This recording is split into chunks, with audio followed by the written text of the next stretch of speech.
আটকে রাখা যাবে না। এটাই হচ্ছে আজকের প্রমাণ, এটাই হচ্ছে আজকের প্রমাণ।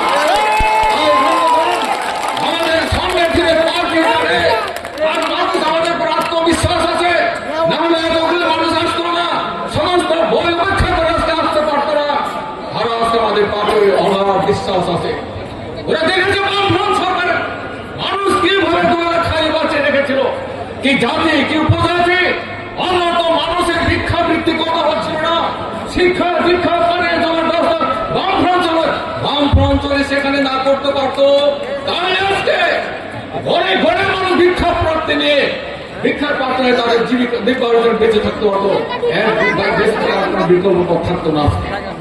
আর আজকে এই গত ৬-৭ বছরে কোন উন্নয়ন করেনি, বরঞ্চ সমস্ত উন্নয়নটাকে স্তব্ধ করেছে, ধ্বংস করেছে, সময় উৎপাদ করেছে। এখন চলেছে লুটপাট। নেতা মন্ত্রীরা কর্মীরা দলে দলে পড়ে যাচ্ছে, কে কত বড় লোক হবে, কে কত টাকা বাড়ি তুলতে পারবেন, এই প্রতিযোগের মতো গরিব মানুষের কথা কে ভাবে, এই সরকার হবে। এই সরকার নৈতিক দায়িত্ব নেই, এই সরকারকে তাড়িয়ে দিতে হবে।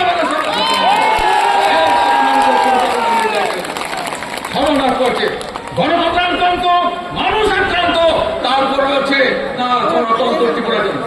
আবার কেউ কেউ মন্ত্রীও বলছেন, কি বলছেন, উন্নয়ন নাকি বাসিয়ে দিয়েছে, উন্নয়নের জল বাসিয়ে দিচ্ছে, কোন অভাব নেই ওনারে। আর বিরোধী বলছে তাদের চক্ষু বিশেষজ্ঞদেরকে চক্ষু অপারেশন করে চক্ষু ঠিক করতে হবে, তবে তার উন্নয়ন দেখতে হবে। আগে নিজের চক্ষু অপারেশন করে, আগে নিজের চক্ষু অপারেশন করো। এখন ত্রিপুরায় ওই সামান্য এলাকায় ওই পাহাড়ের পর্বতে কি অবস্থায় মানুষ বেঁচে আছে গিয়ে দেখো। ওই আগরতলা কিছু নাচানাচি করলে হবে না, ওখানে ওই রাজ্যের বাইরে থেকে বড় বড় সিমেন্টে এনে নাচানাচি করলে তো হয় না। মানুষের আজকে কি অবস্থায় আছে তার অনুমান করতে হবে তাদের। এই সর্বনাশের জায়গায় তারা আজকে বেঁচে উঠেছে। আর যারা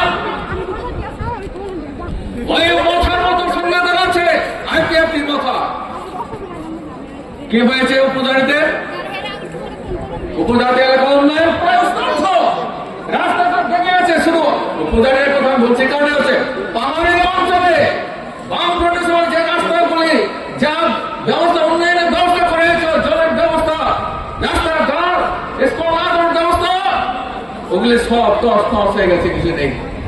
আমি জানি না মথা কি দেখছেন, তারা আছে কি দেখতে পাচ্ছেন উপজাতিতে। বিজেপির কথায় নাচানিয়া করছে, দুটা মন্ত্রী পেয়ে খুঁজি, তাও হাফ মন্ত্রী, মানে কোন মন্ত্রী, মানে সব দপ্তর, কিছু ওই সমস্ত দপ্তর বিহীন মন্ত্রী রয়েছেন, তাতে তারা খুঁজি। কোথায় গেটার চিত্রালে। আর এখন বলছেন তারা, কে বলছে, সাংবিধানিক সমাধান করার কথা বলছেন।